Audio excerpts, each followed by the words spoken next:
Hello everyone, my name is John Williams. I'm going to do a product review on the Rogue R3 Power Rack. It is not the bolt-on edition. It's welded on in the corner, so if you're going to add it to an add-on or you want to add the add-on, the main system to it, you'll have to have the bolt-on action part. It's not, I didn't see it on the Rogue site, but you may want to just make sure if that's a feature you want. It's really simple to assemble. You have 4 bolts, 2 on each side, that connect to the standard pull-up and the 2-inch pull-up grip bars, and it literally took me 10 minutes to bolt together and have this thing ready to go. I have it, it's recommended that you put 2 anchor screws in each of the footings. Let you see, I only have 1 on the outsides. This is because it's in my garage and I didn't want to have to deal with patching 8 holes whenever I move this to a shop that I plan on building here pretty soon. Kind of get a far picture with it.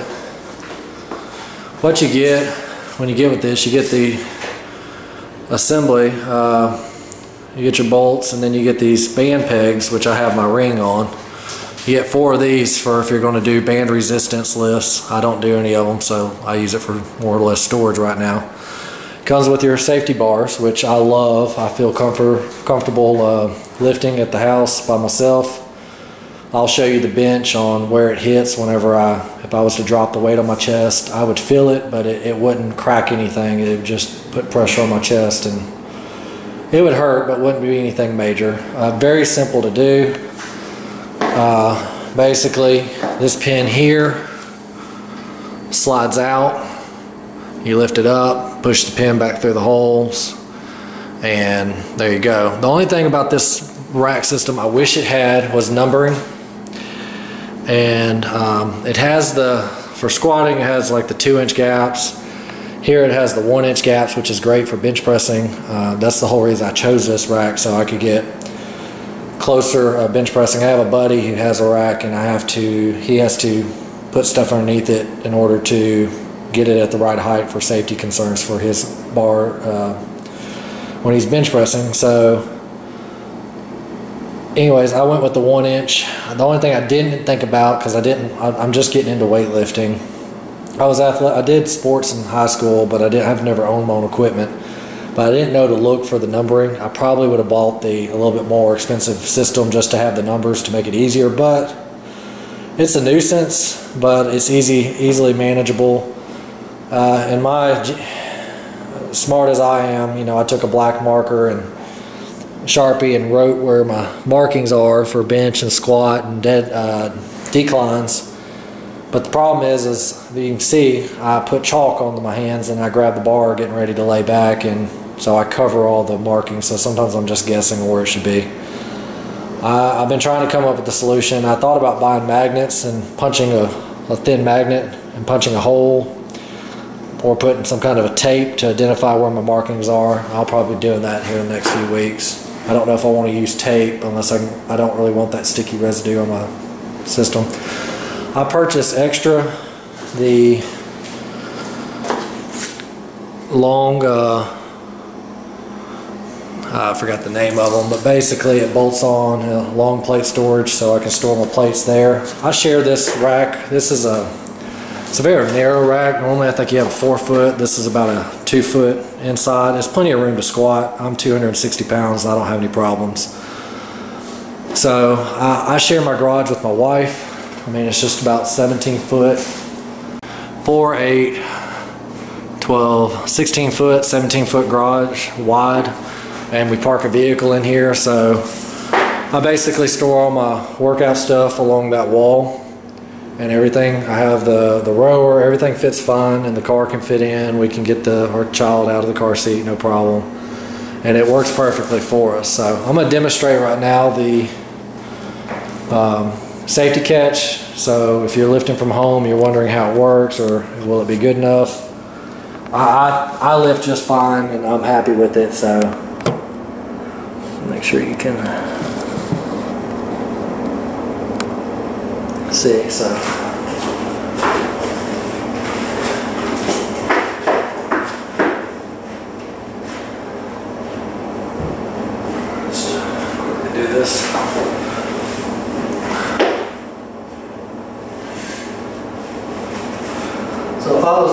get stuck or be sweating and the weight slip out of my hand and I dropped it,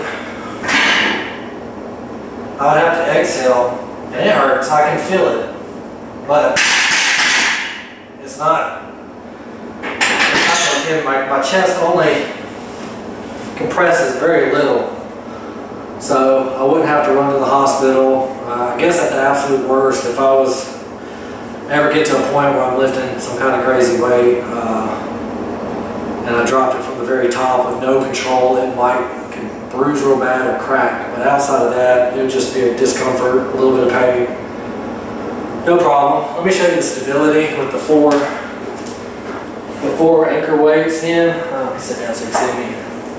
I'm going to do some pull-ups, and I want you to watch it move. I'm not very good at pull-ups, so I'll struggle with one standard, and I'm going to attempt to kipping. I don't kip on pull-ups, but just to show you so you can see how stable it is.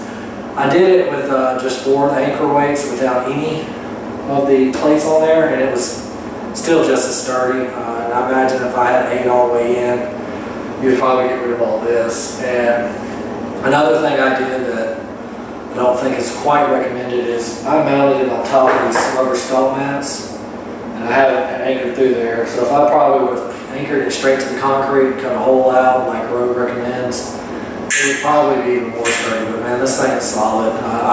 Like I said, I'm a big guy, and I have no concerns on falling off or falling over on me. Make sure you can see. There we go. So I'm gonna do a standard pull-up, and then I'm gonna try to do a kipping pull-up, just so you can see it's not gonna move. And like I said, I'm a big boy, so. And then not sure how to do this. Yep, that'll work. Let me just try shaking it. It's not going anywhere, that's my point. Solid rack, outside of the numberings. I love this rack, it works perfectly for me. And I'll even do a squat for you so you can see how easy it is.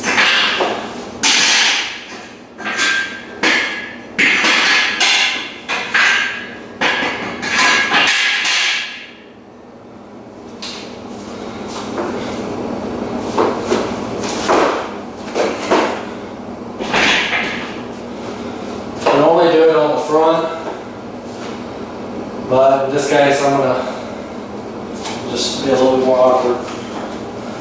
Let's see. Just so you can see how retarded the black on black is. That's what I have to do whenever I do try to marking. I think this is the score.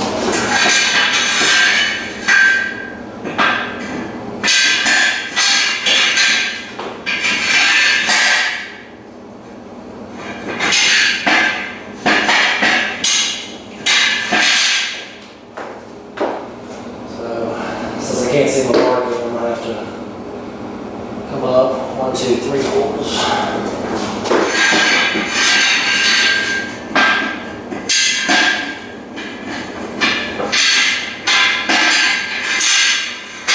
I found if you kind of lift this up, it's a little easier on doing it. The pin tries to drive downward sometimes, and it catches and kind of have to lift up to find the hole. That should be right. Anyways, I'm just going to do it, and I'm going to go down like the weight's too heavy. And if I got it in the right settings, it should only be about 1 inch. So I could just kind of let the bar roll out. I actually prefer to squat outside the rack and just and I have the bumpers in place, so if I don't like it, I just kind of go out from underneath it. However, here recently, I'm not 20 anymore, I'm in my 30s, and I have a kid, so I've been thinking about safety concerns, so I decided to start squatting back in the rack. That way, if my back went out on me, or I pinched a nerve, or I was sloppy on my form and I dropped, I would have something to catch it, and it wouldn't crush me, and there'd being I'd be laying here with no help, you know, and weight on me. So that's just for me. So I'll do it this way since I'm just showing you how close the bar should be to the thing.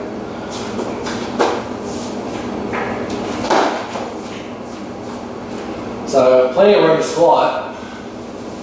But if I was going to go all the way down and I couldn't go, all I would have to do is that.